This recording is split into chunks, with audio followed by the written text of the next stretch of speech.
आप सभी की इच्छाओं को नमन। एक छोटी सी कहानी से आज के दिन की शुरुआत करते हैं। एक संत थे और उनका एक शिष्य था। वो भ्रमण पर निकले। भ्रमण करते करते उन्हें काफ़ी दिन हो गए। एक बीच में बहुत बड़ा जंगल था। उस जंगल से वो जब गुजर रहे थे, उन्होंने सोचा शाम तक जंगल को पार कर लेंगे, लेकिन उन्हें घनी रात हो गई जंगल के अंदर ही। तो पहाड़ी भी थी, उस पहाड़ी से उनको निकलना था। जब वो उस पहाड़ी पर पहुंचे तो बहुत रात हो गई। भूख भी उन्हें बहुत तेज लग रही थी और थक गए थे। अब वो चलना नहीं चाहते थे, लेकिन घना जंगल था तो कोई ऐसी कुटिया मिले, कोई ऐसी जगह मिले, कोई जहाँ पे वो रुक सकें। तो उन्हें एक नज़र आया, एक झोंपड़ी। और तो उनके शिष्य ने कहा, गुरुजी उधर एक दूर झोंपड़ी सी नज़र आ रही है, हम वहाँ पे पता कर सकते हैं अगर कोई हमें वहाँ रुकने दे तो। वो झोंपड़ी में वो गए, गुरु चेले दोनों।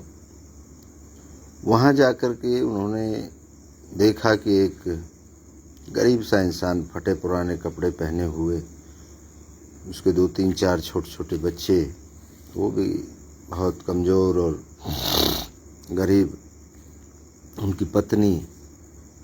तो उन्होंने आग्रह किया कि जी ऐसे ऐसे बात है, हम भ्रमण पर निकले हैं और हमें थक गए हैं, भूख लग रही है, अगर आप इजाज़त दें तो आपकी झोंपड़ी में रात बिताना चाहते हैं।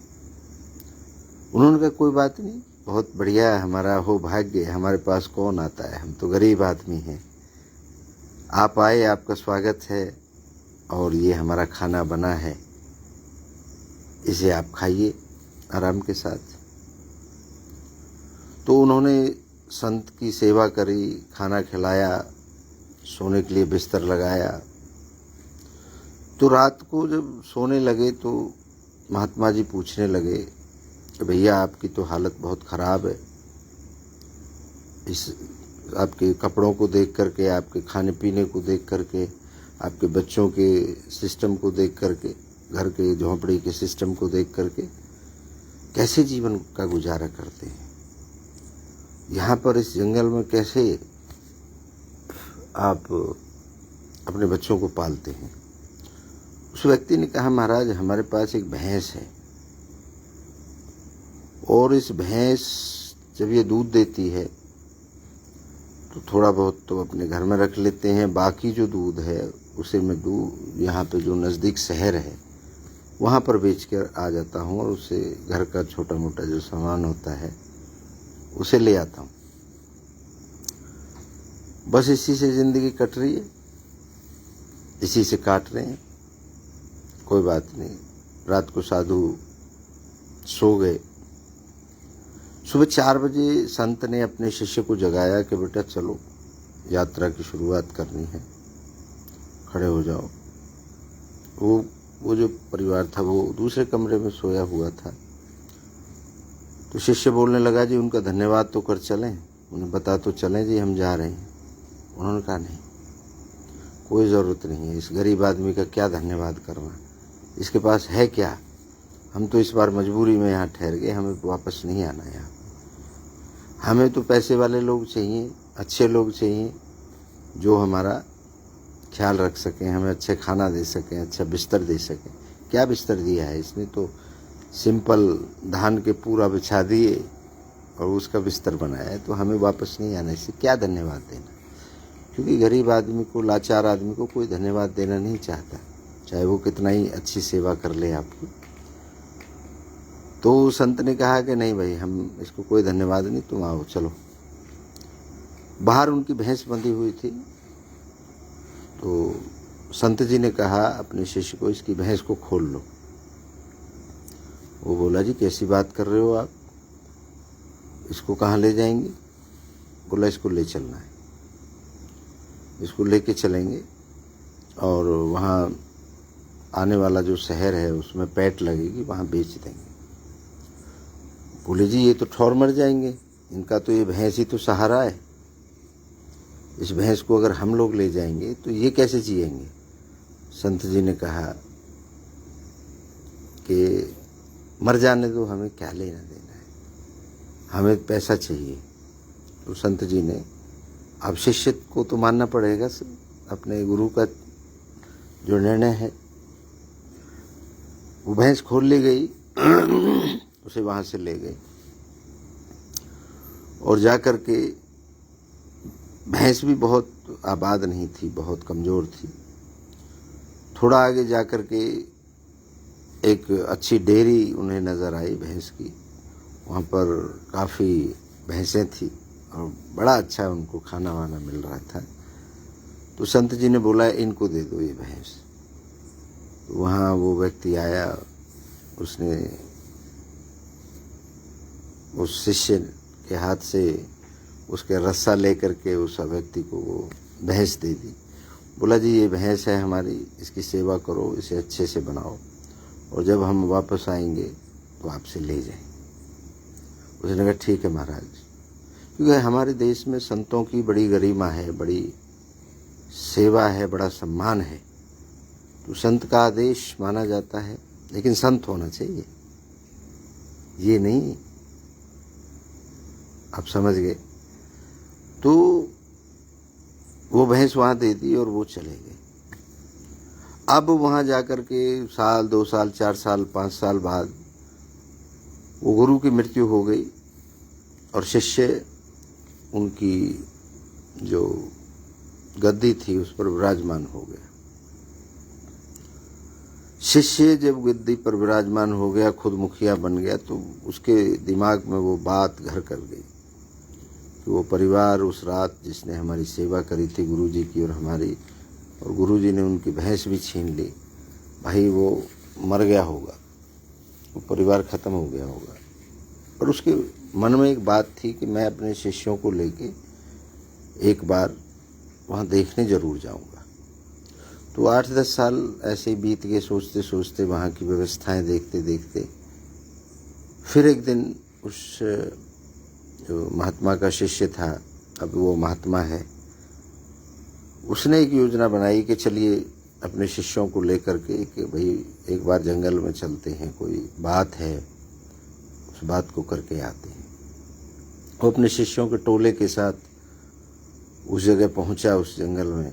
वहाँ जाकर के देखता है बड़ा आलीशान महल, बड़ी आलीशान एक फैक्ट्री जिसमें लकड़ियों के ढेर लगे पड़े हैं। तो वो व्यक्ति सोचता है कि वो तो मर मुर गए होंगे, भाग गए होंगे, ये कोई आ गया है व्यक्ति जिसमें इतना बड़ा रहीश और इतना शानदार सिस्टम है। वो शिष्य ने का जिज्ञासा और जगी और उसने जानना चाहा कि भाई ये किसका है, कौन है ये। तो शिष्य जब वहाँ पहुँचा तो देखा कि वही व्यक्ति वहाँ बैठा हुआ है, शानदार ऑफिस है और नौकर चाकर काम पे लगे हुए हैं। अब उस शिष्य का माथा और ठनका। वो उससे पूछा कि भाई मुझे जानते हो? उन्होंने कहा महाराज आओ बैठो,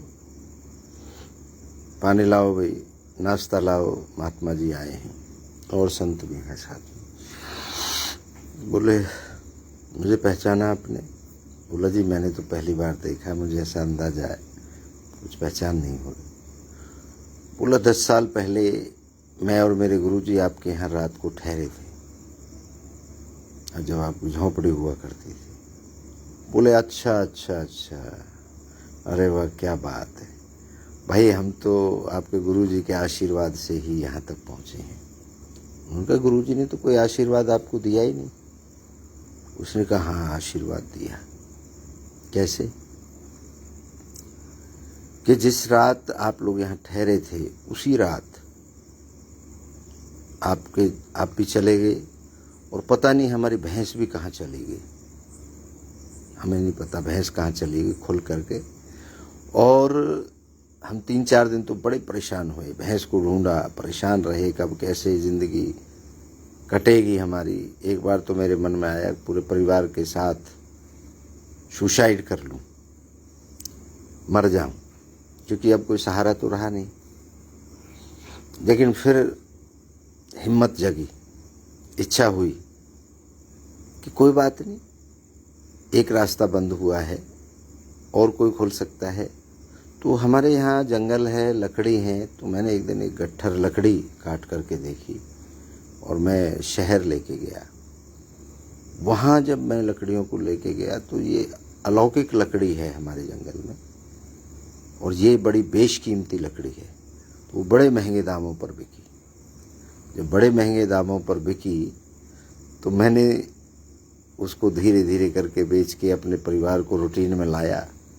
और ये पूरा चंदन का लकड़ी है, चंदन का जंगल है, और धीरे धीरे करके मेरे को समझ आई कि ये तो चंदन है और चंदन की लकड़ी सबसे महंगी होती है। तो मैंने धीरे धीरे करके आज के दिन मेरी फैक्ट्री भी लग चुकी है और मैं चंदन की लकड़ियों का सबसे बड़ा व्यापारी हूँ और मेरी लकड़ी विदेशों में जाती है। आज मेरे पास बेशुमार दौलत है। अगर उस दिन, उस रात आपके गुरुजी के चरण मेरे घर में नहीं आते, मेरी झोंपड़ी में नहीं आते, तो आज ये आलीशान महल नहीं होता, मेरी ये ज़िंदगी नहीं होती। मेरे बच्चे विदेशों में पढ़ रहे हैं, मेरी पत्नी सोने से लदी है, और मेरा ये महल, मेरी ये फैक्ट्री, और मैं हज़ारों लोगों को मैंने रोज़गार दे रखा है। ये कहानी एक बात दर्शाती है, एक बात बताती है कि जब आपके सारे रास्ते बंद हो जाएं और एक आखिरी उम्मीद है वो भी ख़त्म हो जाए, तो घबराएं नहीं, बिल्कुल ना घबराएं। इस कहानी के पात्र की तरह कोई और ऐसा रास्ता आपका इंतज़ार कर रहा है, ऐसा इंतज़ार कर रहा है जो आपको जीवन को बदलने वाला है। वैसा ही हमारे साथ हुआ, हमारे जीवन में हुआ। जब हमने फैसला लिया अपने मामा के यहाँ से अपने गांव में आने का, यहाँ आए, और यहाँ पर जब हमारे साथ दुर्घटनाएं घटी तो मेरी माँ ने एक बात कही मेरे से कि बेटा भाग जा, यहाँ से चला जा। मैंने कहा मैं कहाँ जाऊँ भाग करके? बोले मुझे नहीं पता, लेकिन यहाँ अगर तू रहेगा तो ये लोग तुझे मार देंगे, और मैं नहीं चाहती कि मेरा बेटा मारा जाए, क्योंकि तुझे मैंने दूध इसलिए पिलाया है, तुझे पाल पोस करके बड़ा इसलिए किया है ताकि तू दुनिया के अंदर अपना नाम रोशन कर सके और मेरी दूध की लाज रख सके। तो मैं कभी दिल्ली नहीं गया था, क्योंकि 18 साल की उम्र तक हमने पढ़ाई भी करी थी, तो होडल, पलवल, बल्लभगढ़ भी नहीं आया था, तो कोई ज़रूरत ही नहीं थी। तो कभी लंबा सफ़र मैंने नहीं किया था। तो मेरा एक होटल मैनेजमेंट का कोर्स मैंने मामा के यहाँ कर ही रहा था मैं। तो वहाँ से मेरे को 6 महीने की ट्रेनिंग का लेटर आया हुआ था, लेकिन मैं यहाँ फंसा हुआ था। तो 6 महीने की ट्रेनिंग के लिए मुझे जयपुर जाना था। क्लार्क शामेर होटल है एयरपोर्ट सागानेर के पास। तो मेरी माँ बोली कि तू भाग जाए यहाँ से। मैंने कहा ये लोग तुझे मार देंगे। बोली मुझे तुम मर जाने दो, मैं तो देख लूँगी, लेकिन तेरा बचना बहुत ज़रूरी है। मैं यहाँ से भाग गया और मेरी माँ ने मुझे 200 रुपये दिए, जो मेरे मामा के यहाँ से हमें मिले थे। तो 200 रुपये लेकर के मैं यहाँ से चला गया अपने कागज़ लेकर के, और सीधा यहाँ से दिल्ली, और दिल्ली से जयपुर की बस पकड़ी ISBT से, और उसमें बैठ करके मैं जयपुर पहुँच गया।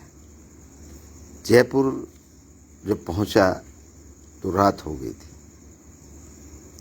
अब मुझे होटल पहुँचना था, लेकिन जाता कैसे,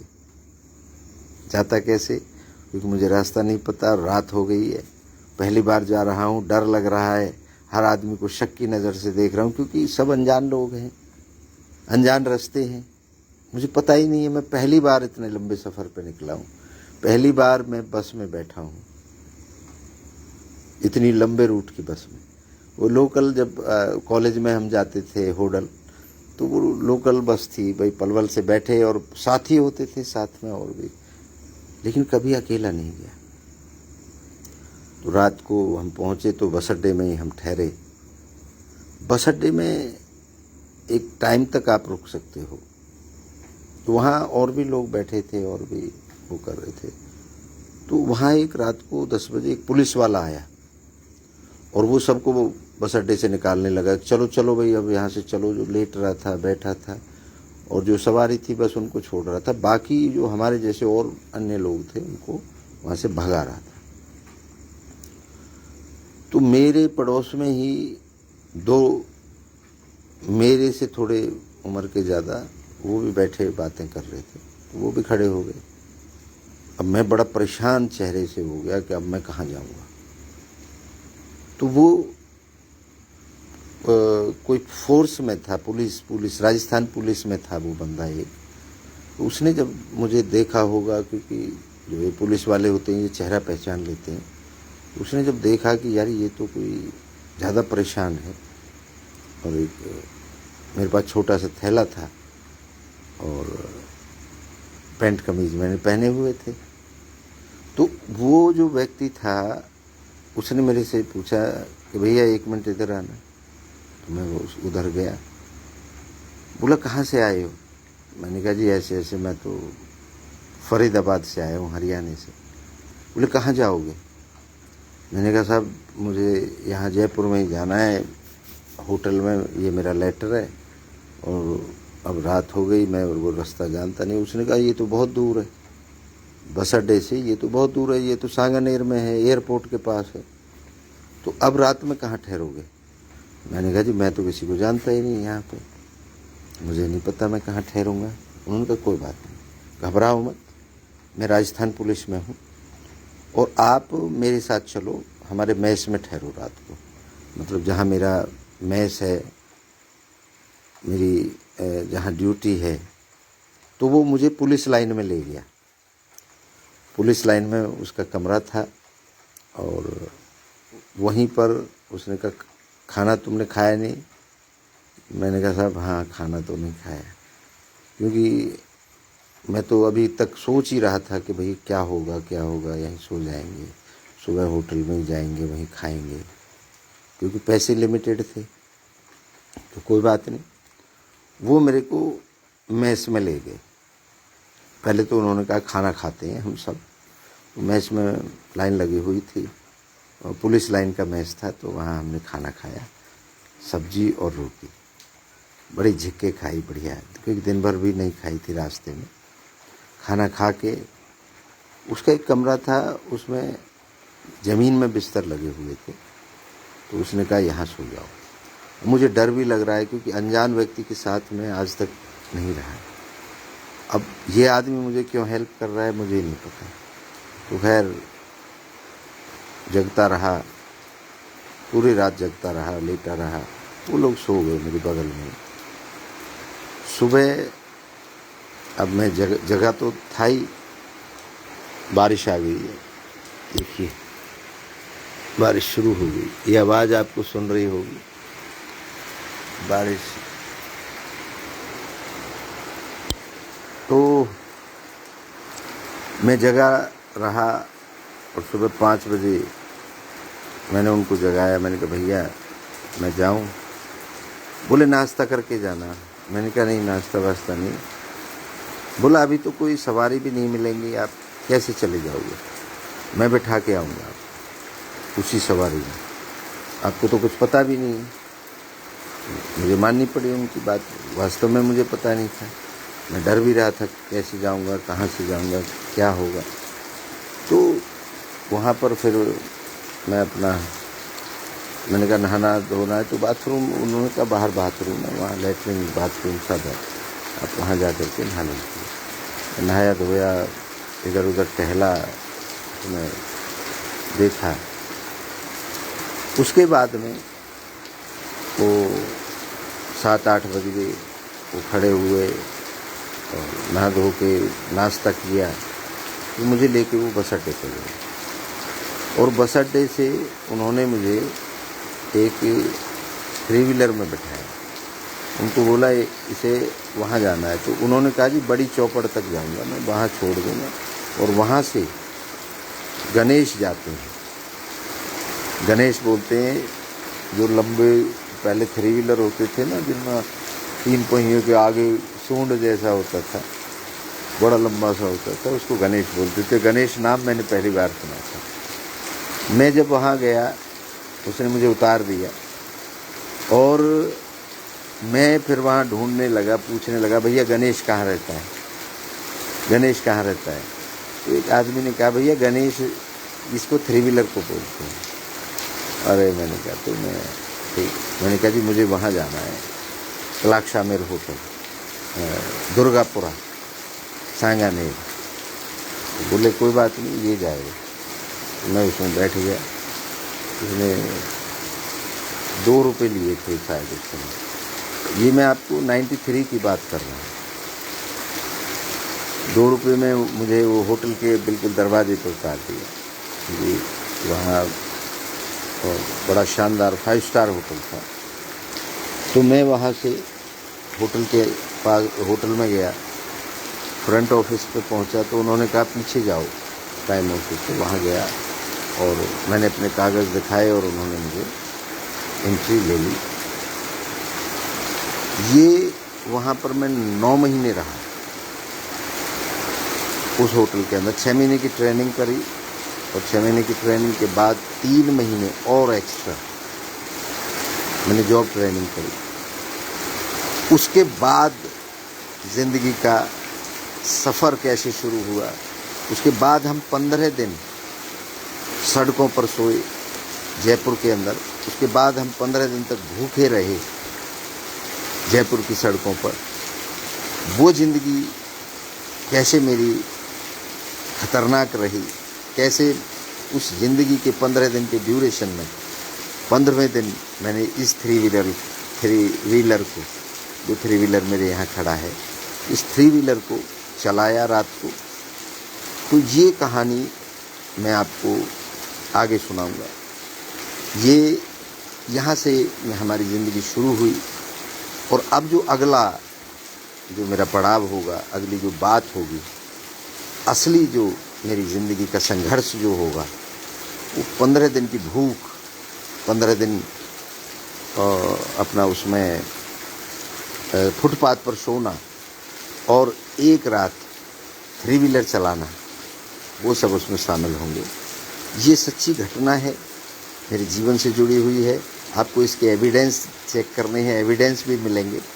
लेकिन एक चीज़ का मुझे आज तक दुख है, मैं उस व्यक्ति का ना तो नाम पूछ पाया था जिसने मुझे वो रात अपने यहाँ पुलिस में जो थे, और उस समय फ़ोन तो होते नहीं थे, तो मैं उस व्यक्ति को ढूंढ रहा हूँ जिसने मेरी उस समय हेल्प करी थी। लेकिन कई बार मैं वहाँ गया, जब भी जयपुर जाता हूँ तो मैं पुलिस लाइन जाता हूँ, पूछता हूँ, लेकिन एग्जैक्टली मुझे मिल नहीं पा रहा वो व्यक्ति। और अगर भाई इस वीडियो के माध्यम से वहाँ तक मेरी बात पहुँचे तो मेरे से ज़रूर आप संपर्क करें, क्योंकि मैं आपका धन्यवाद करना चाहता हूँ अपने तरीके से, क्योंकि आप जैसे व्यक्तियों की वजह से इस दुनिया के अंदर सच्चाई पर विश्वास है लोगों। धोखेबाज तो पग पग पर बैठे हैं, लेकिन एक अनजान व्यक्ति, ये जो अनजान व्यक्ति है, इसके घर के संस्कार कितने अच्छे होंगे, इनका घर कितना अच्छा होगा, इनके बच्चे कितने अच्छे होंगे, इनके माँ बाप कितने अच्छे होंगे, इनका परिवार कितना अच्छा होगा। क्योंकि जो एक अनजान व्यक्ति को परेशान चेहरे से देख करके, पहचान करके उसकी सहायता करी। लेकिन हाँ, 3 व्हीलर वाले भैया ने जो मेरी हेल्प करी थी, तो वो तो मेरे आज भी संपर्क में है और उनके बारे में भी बात करेंगे। और उनसे मैंने, जब उन्होंने 3 व्हीलर बेचा तो मैंने 3 व्हीलर को ख़रीदा और अपने यहाँ ला करके रख दिया। चलिए, काफ़ी लंबा हो गया। आज के दिन की शुरुआत अच्छी हुई है, बारिश के साथ हुई है और आज रक्षाबंधन भी है, तो आप सभी को हार्दिक बधाई, शुभकामनाएं। ये रक्षाबंधन का त्यौहार हमें यह दर्शाता है कि हमें अपनी बहन का, जो इसी घर में पैदा हुई है, बेटी का जो इसी घर में पैदा हुई है, लेकिन एक रूल है, एक सिस्टम है, एक प्रकृति का नियम है कि उसे घर छोड़ करके दूसरे घर जाना पड़ता है।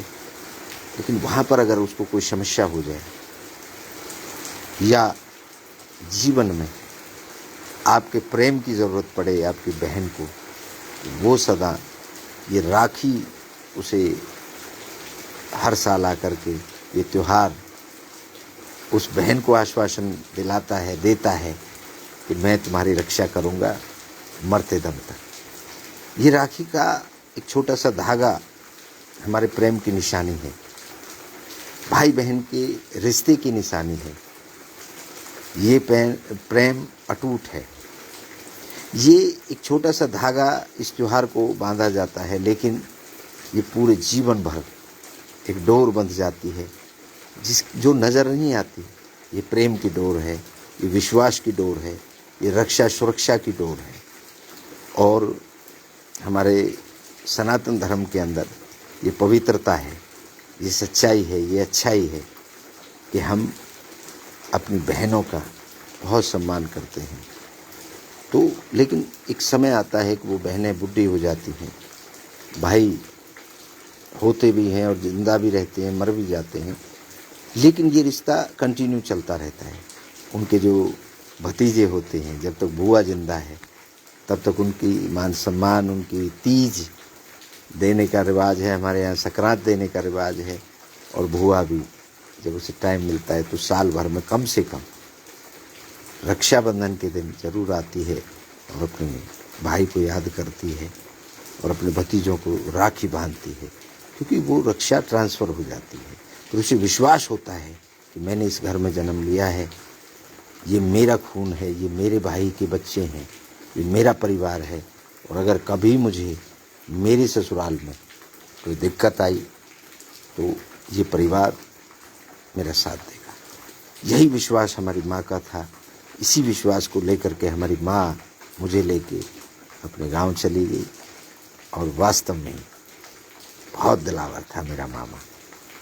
मामा को याद नहीं करना चाहता, मेरा मन भारी हो जाता है उनके प्यार को देख करके, उनके प्यार की बात को सुन करके, क्योंकि बहुत प्यार करता था। अल्टीमेट, आज तक मैंने इतना प्यार कहीं से नहीं देखा, कहीं से नहीं सुना। मतलब उसका शब्द नहीं है उस प्रेम की। तो खैर अच्छी बात है, प्रेम होना चाहिए। किसी को किसी लड़की से प्रेम हो जाता है, किसी को अपने परिवार से प्रेम हो जाता है, किसी को पैसों से प्रेम हो जाता है, किसी को किसी वस्तु से प्रेम हो जाता है। प्रेम सबको होता है। जैसे हमारे पिताजी को प्रेम है पता नहीं किससे। तो पिताजी को भी बहुत जल्द हमारे आश्रम में आएंगे पिताजी, हमारे लोग लगे हुए हैं। और एक और अपडेट आपको दे दूं, हमारे पिताजी ने बताया था पंचायत के अंदर ही कि हमारे जो फूफा हैं, जिनके यहाँ से सुखन लाल हवलदार जी, उनके यहाँ से मैं पहले भी एक बार 6 महीने बाद लाया था। तो मुझे ऐसा लगता है कि फूफा के संपर्क में थे, लगता नहीं है। पिताजी ने बताया कि मेरा नंबर सिर्फ मेरे फूफा पर था। और उसी फूफा के घर जब मैं गया था संक्रांत देने, तो हमारी बुआ ने, फूफा ने मेरी खूब बेइज्जती की और मेरे बाप को छुपाने में उनका ही हाथ निकला। तो वही लोग मुझे टॉर्चर कर रहे थे और वही लोग मेरे बाप को किडनैप करके हुए रखा हुआ था। तो एक एक दिन का हिसाब मांगा जाएगा इन सब लोगों से। और आज से हमारी पंचायत की तैयारियां शुरू होंगी। आज हम लेटर इशू करेंगे अध्यक्ष जी के लिए, जैलदार जी के लिए, उसे भिजवाया जाएगा और बैनर पोस्टर लगाए जाएंगे। कल मेरी बात हुई है मोहना अनाज मंडी में, वहाँ की जो कमेटी है उनसे, अध्यक्ष जी से। तो आई होप कि ये जो पंचायत होगी 17 अगस्त की, हम सोच रहे हैं बातचीत हो रही है उनसे। मोहना अनाज मंडी सबसे अच्छा रहेगा, क्योंकि बरसात का मौसम है, अगर बरसात भी आ जाएगी तो वहाँ बहुत बड़ा शेड है। तो बहुत फरीदाबाद, पलवल, होडल, चारों तरफ से मेरे पास बहुत मैसेज आ रहे हैं, बहुत फ़ोन आ रहे हैं, और सब ये कह रहे हैं कि गुरुजी हम आपके साथ हैं, हम न्याय के साथ हैं। कोई कुछ जो या न्याय करने वाले लोग हैं, इनसे हमें घबराने की ज़रूरत नहीं है। तो वो जो पंचायत होगी वो एक ऐतिहासिक पंचायत होगी। पूरे फरीदाबाद से बॉर्डर से लेके और कोसी बॉर्डर तक बैनर पोस्टर लगाए जाएंगे इस पंचायत के लिए।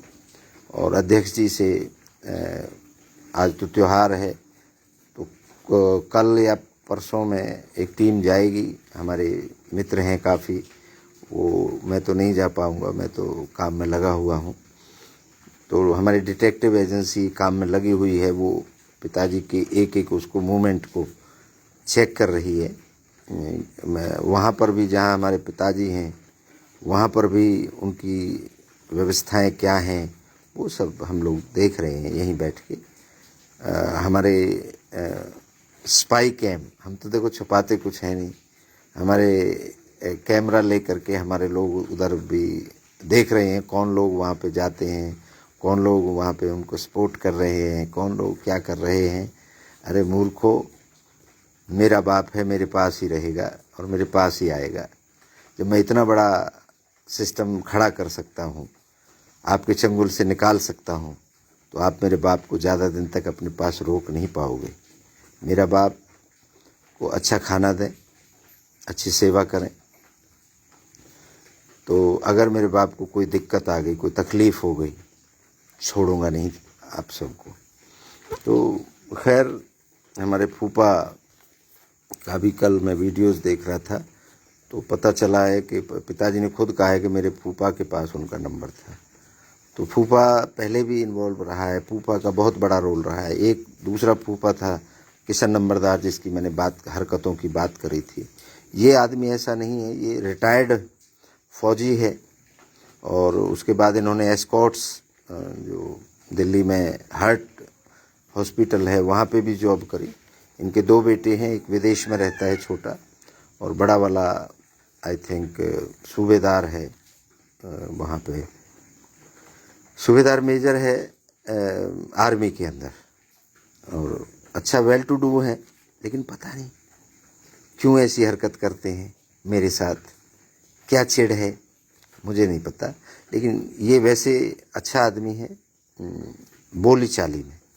अंदर तो पता चलेगा जब पुलिस इंक्वायरी करेगी। तो 10 महीने का एक एक दिन का हिसाब, एक एक पल का हिसाब मैं लूँगा।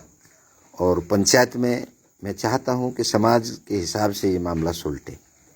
मैं नहीं चाहता अभी पुलिस में जाना। पुलिस तो आखिरी में है, अदालत आखिरी में है।